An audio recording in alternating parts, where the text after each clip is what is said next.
So the next section, I think, is helpful to kind of go through some of these tenets of storytelling. Maybe you remember this from an English class somewhere back when. Who, what, when, where, and why, kind of the basics of how you might organize a story. So I think that's helpful in an individual story, but then it's also helpful to think about a communications plan as a whole. So starting with who are you talking to? Who are your audiences? These are, some samples that I think apply to most of us in the nonprofit space and in the church space. Our staff and boards are key stakeholders, being our donors and funders, our volunteers that make our mission happen, our clients and guests, the people that we serve in our ministries, partners that we work with in the community at large, of course, the broader church. So these are often our audiences, and this can be segmented depending on a specific story, a specific tactic that you have in your communications plan. Sometimes your messaging might be on a more mass scale. So not only are these who you're talking to, but often these are who your stories are about. These are the people that you're most intimately involved with in your ministry, and so you are probably talking to them and talking about them. When I'm talking about thinking about who, and I'm thinking about storytelling, this is where I have a little Hamilton musical song and dance break in my head. I can't see any faces out there, so I'm just going to have to assume there's at least one other Hamilton fan listening here today. But a big theme of the Hamilton musical is that you have no control who tells your story. And I think that is probably pretty true. But I like to think, working in marketing and communications, that if we're doing our jobs well, hopefully we have a little bit of control who tells our story. And if we're doing our jobs well, the people that we're talking to also become storytellers with us. If we are sharing compelling stories with our audiences, we're getting them excited, we're getting them engaged, and we're turning them into ambassadors for our ministry and our mission as well. And they become storytellers along with us. So that is always the goal in our communications. So moving from who to the what is the story? What is sort of the heart of what you want and need to communicate? What does your audience want to know? What do they need to know? And what types of content can you use to best tell your story? This is going to shift a little bit depending on what the need is. You can think back to that pyramid and sort of think about what level your content might be at. Maybe it's more functional, maybe it's more aspirational. And there are a variety of types of storytelling, types of content that you can utilize. So, one example, if you are needing to write a grant proposal for some major funding for your organization, you're probably going to sit down at your computer, back in the day, sit down at that typewriter and really, put something together and write a longer form, very structured piece of writing for a proposal. But for other types of stories, visuals might be more compelling. You may not need to have to write that, long blog post or long story. It might be something shorter and sweeter. You might be able to use photos or video. And video now, with the technology that we have, it doesn't have to be something that is overly produced. It can be something as easy as Facebook Live, or something that you do on your phone and post out to share. So there are a lot of options there, and a lot of ways that you can tell the story, but that you can also engage those that you work with and serve with to share their own story in their own words with their own visuals. One of these, the picture here on the side of the slide, one of our Explore residents, our young adult service residents, Kaylee. We are always excited to do video with our Explore residents because they're the ones that are living this experience, a 10-month service residency working with congregations and nonprofits. So I can certainly, tell that story to a certain degree, but I'm not the one living that experience. So we are always excited to work with them, for them to write their own blogs, to share their own videos, to really bring that story to life. Some tips and best practices that we, kind of use as a guide in the what of our stories. First, to make it personal. To always try to lead with specific stories from real people about real people. Those who's that we had, our donors, our staff, our clients, and the people that we serve. What testimonials can you share? What success stories can you share about the ministry, and how it's really making a difference in your community? I like to think about right brain and left brain, sort of the qualitative and quantitative storytelling. So finding ways to share the personal story, maybe kind of the warm and fuzzy part of the story, but also how do you back that up with the hard data? There are some good ways and interesting ways that can be done. A couple of examples that I pulled here from some of our partners. QC Family Tree in Charlotte, North Carolina did a great series of infographics at the end of the year in 2016 to show some of the sort of year-end review. Instead of a big, long annual report, they were able to share some great graphics on social media. A nice photo draws you into what that ministry was about. They also followed up with some statistics on what was accomplished in that program, and then drives you back to their website or Facebook page for more information. Another example that I wanted to highlight from another partner, Southern Christian Services Children and Youth in Mississippi. They do a great series highlighting when children are adopted from their program. One of the children here has a sign that says that they were in foster care for 1,335 days and then they were adopted. Just that one number for me starts to make me think. I'm doing the math. I'm trying to calculate how many days is that, how many months and years. And then that goes from me thinking of that one child's story to all of the children that are there, and the need that is there, and what Southern Christian Services is doing. So just an easy way to highlight that need and also celebrate the success. Another one of our partners, this is Ann McKinley from Juliet Fowler Communities. She was offering some tips for the Disciples Development Conference that we did back in January. And she shared sort of the big three types of storytelling, and the types of stories that we should all have in our ministries and organizations that we can tell to the people that we interact with. The first is an involvement story. How are you involved with your ministry or organization, and why are you involved? The second is an impact story. What impact is your ministry making? What difference are you making in the community, and how does that work come to life? And then the third is a thank you story. So how do you say thank you to your donors and express your gratitude? She says that we should all be prepared with those stories that we can share, and that those are great ways to illustrate the work that we're doing. So that can be a little bit of homework to think, what would those three stories be for your ministries? The next one is when, so who, what, when. And this is sort of the really tactical part of putting a communications plan together. And in the next section, we'll go through some templates and tools that can help us do that. Sort of a theme in a lot of this work is to make the plan and work the plan. So with all of the media channels that we have, for all of the programs and services that we have, it's really essential to get some kind of plan down on paper. The rest of that statement, make the plan, work the plan, and change the plan. It's never going to stay the same, consistent through the whole year probably, but if you at least have a roadmap that takes some uncertainty out, it helps you be prepared to be a little bit more effective and efficient, so that you can really kind of organize all of the stories and all of the tactics that you want to be putting out there. If you have a plan, then you can start to take advantage of scheduling tools in your email platform or social media. Facebook has scheduling right in Facebook, or there are some other platforms that you can use to schedule out your content.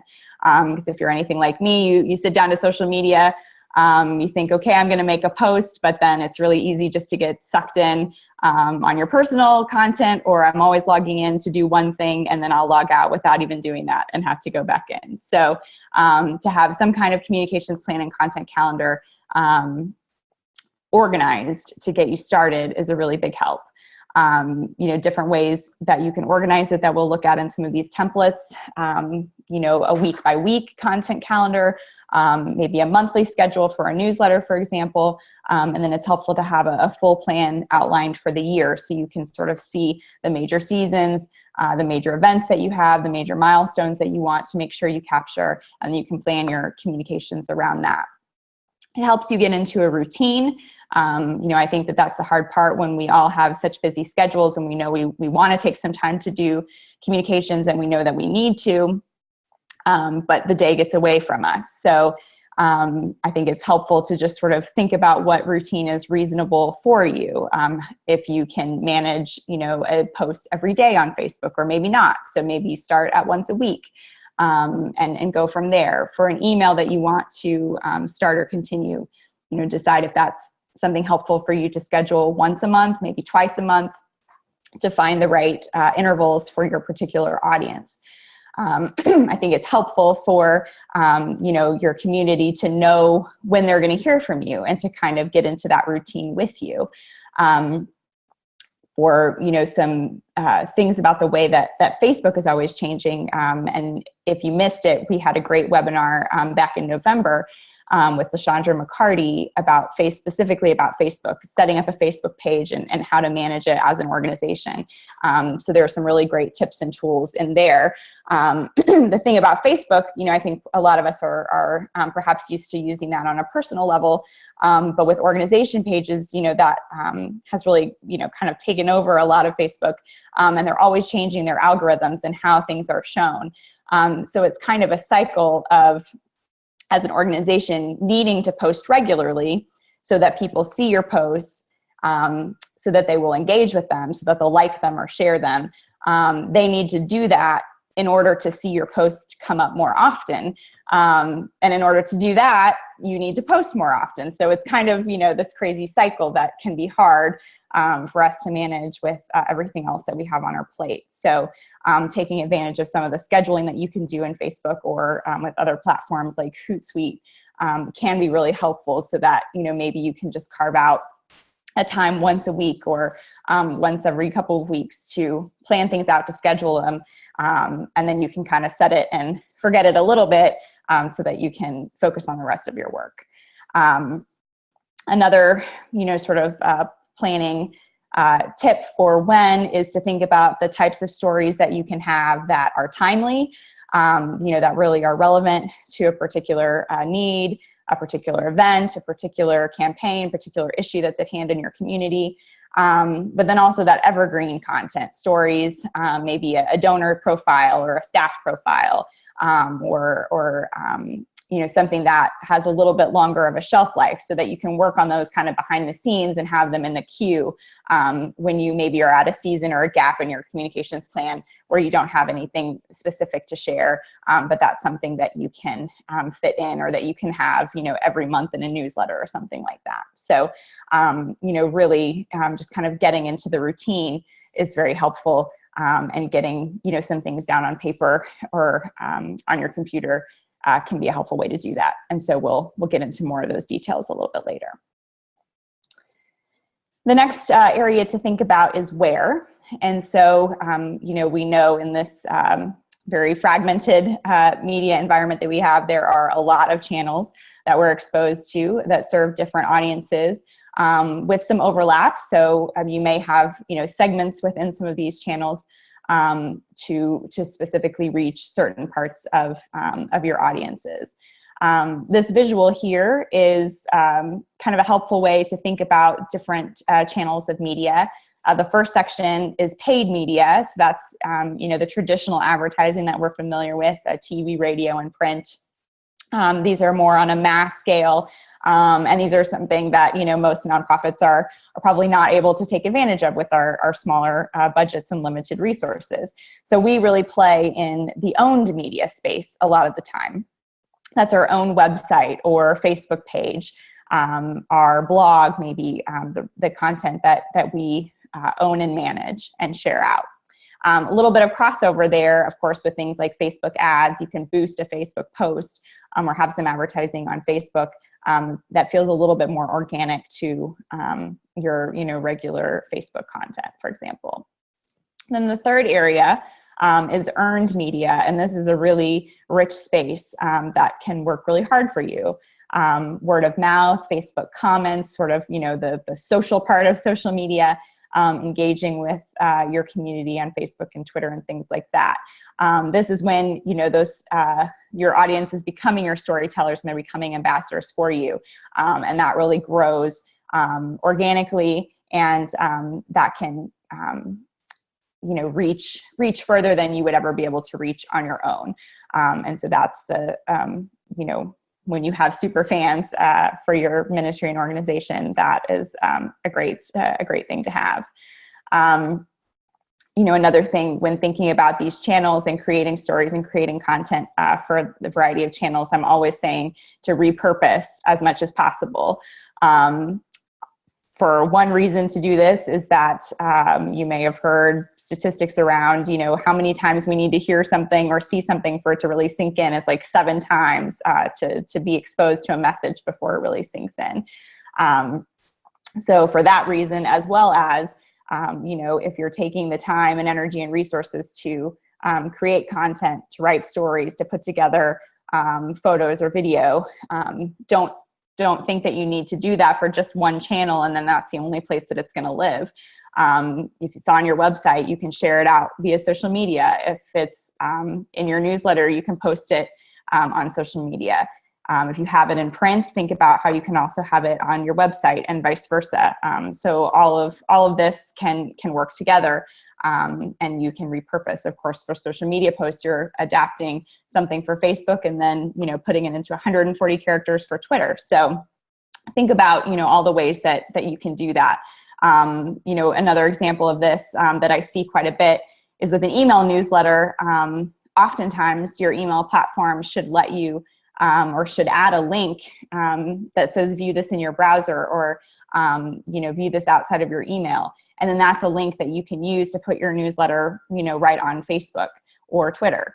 And so it's not just an email that your email list is getting. That's something that you can also share on your social media, as well as creating an email archive on your website so people can go back to previous versions of an email and see that before or after they've lost it from their inbox. So certainly think about ways that you can create stories and messages that you can use and adapt for a variety of audiences and also for a variety of media channels.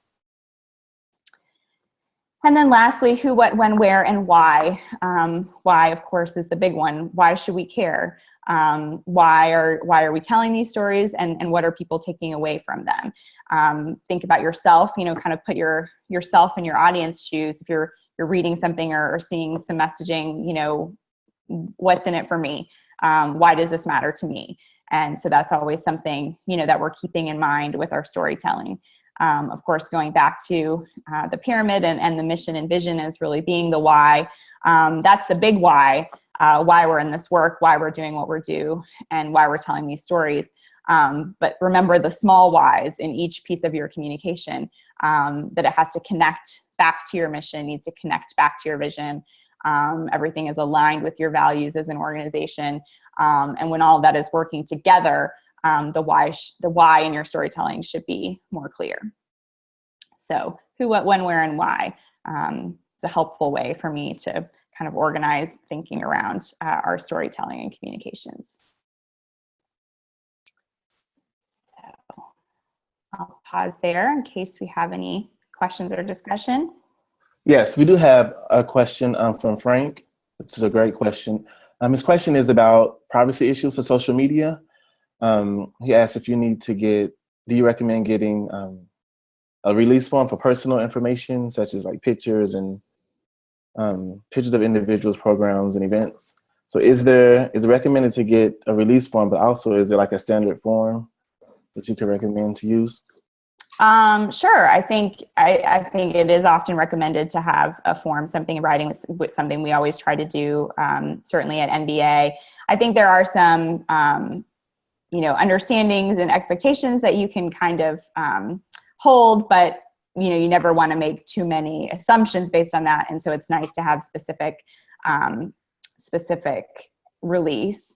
So I think if it's perhaps if you're hosting a big event or you have a large group, something with your organization, I think there is often a level of understanding. You're at a big event, there's someone taking photos, chances are those photos are going to go out in their materials. But, it might be worth making a little mention, at the beginning of your event, so that if anyone is uncomfortable or if anybody does not want to grant their permission, that's something that they can convey to you.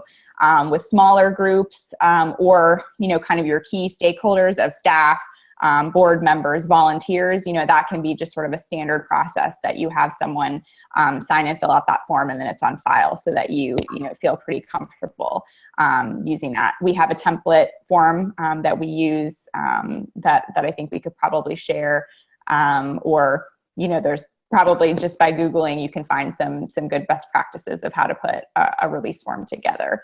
I think other, best practices, and sometimes you might receive photos from a partner or something like that, and those are always good times to check in and make sure that you have permission to share them. And I would say specifically with, children or minors under 18, that's something that we would not typically share unless we have a very explicit, permission and release from the parent or whoever's involved there. Yeah. That speaks to Michael's question or piece later on, and I wanted to make sure that we covered, Casey, where Michael shared that their region will not publish photos of children or youth without a parental permission, exactly as you were just saying, which brings up the importance of having a policy around your sharing. Yeah. So in addition to your form, your organization, your board, your leadership team should have a general understanding of how you're going to use photos, especially of the folks that you're working with and that you serve. Mm-hmm. Is it important to protect their anonymity? Do they want their stories told? Those conversations need to be had with folks in general so that you have sort of a general sense of how you're going to use their image, their story. And then, of course, you have the form. The form just supplements that, puts it on paper, and makes sure that everybody is on the same page. Absolutely. And I think kind of building on that, I've just seen recently, some of the partners that we work with that specifically work with children, I've seen some really nice creative ways that they have been able to share photos, knowing that visuals are so important, but knowing that privacy is important too. So there's often ways that they stage the photos if there are the kids and youth in an activity. It's maybe just showing the backs of their heads, but you can see that they are, at an event or at an activity. Tennyson Center for Children just had some good photos that showed youth in a cooking class with a caterer, but you didn't really see their faces. Or a creative example from Cleveland Christian Home. They're really tied in with the Cleveland Cavaliers, and they had a watch party for when the basketball team is in the finals. And they all have these great LeBron James masks that they put up in front of the kids' faces. So you had this great group photo showing that this event was taking place. The kids were there and on board. But their privacy was protected. So, there may be some creative ways that that your ministry can apply that where it needs to.